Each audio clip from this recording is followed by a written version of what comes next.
Welcome to Blossom and Grow. My name is Shola.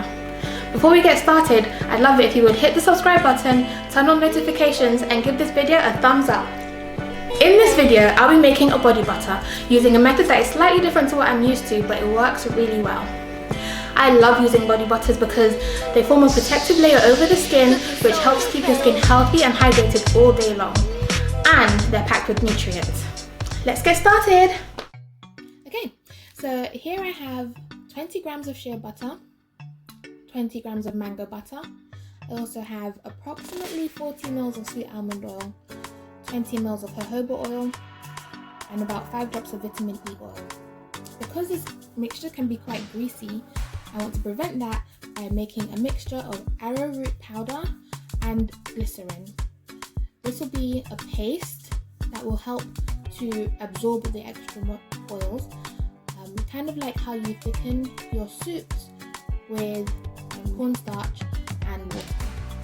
Now I'm going to use the double boiling method to melt together the mango butter and the shea butter.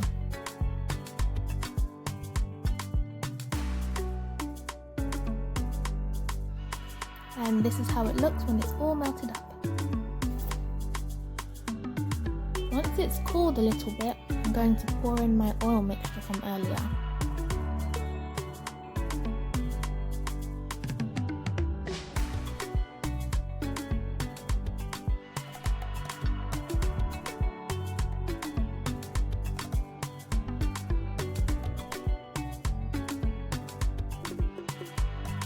To help speed up the process, I've put the bowl into an ice bath, which is basically just water and ice cubes. Next, I'll be adding my essential oils. So here I have benzoin, which smells like vanilla. It's really difficult to get out, so after all the shaking I only got a couple of drops out. Next, I'm adding peppermint oil, which is a lot easier to get out of the bottle, so I ended up putting too much. I was going for about 3 to 4 drops.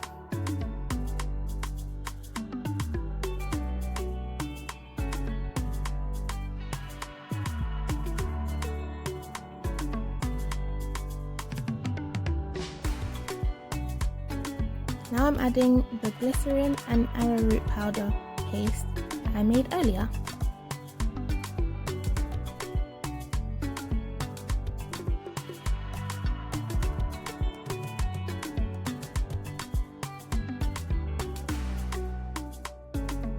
I want to mix them together really well before adding them to the container.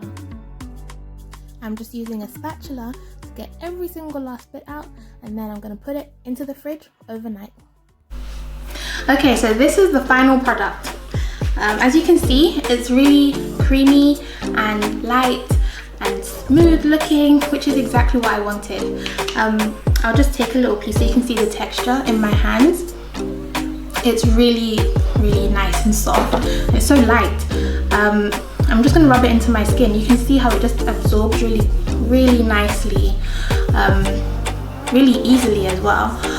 I think some things that I've learned from this process is that I would probably use a lot less peppermint because it smells really minty, and also I would have, instead of pouring it straight into the container, into this container, I would have kept it in the bowl, allowed it to reach room temperature, and then whip it using the electric whisk, which is what I ended up doing off camera. And that's it really.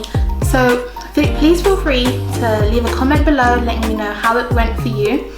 I hope we all can just blossom and grow together and have great skin.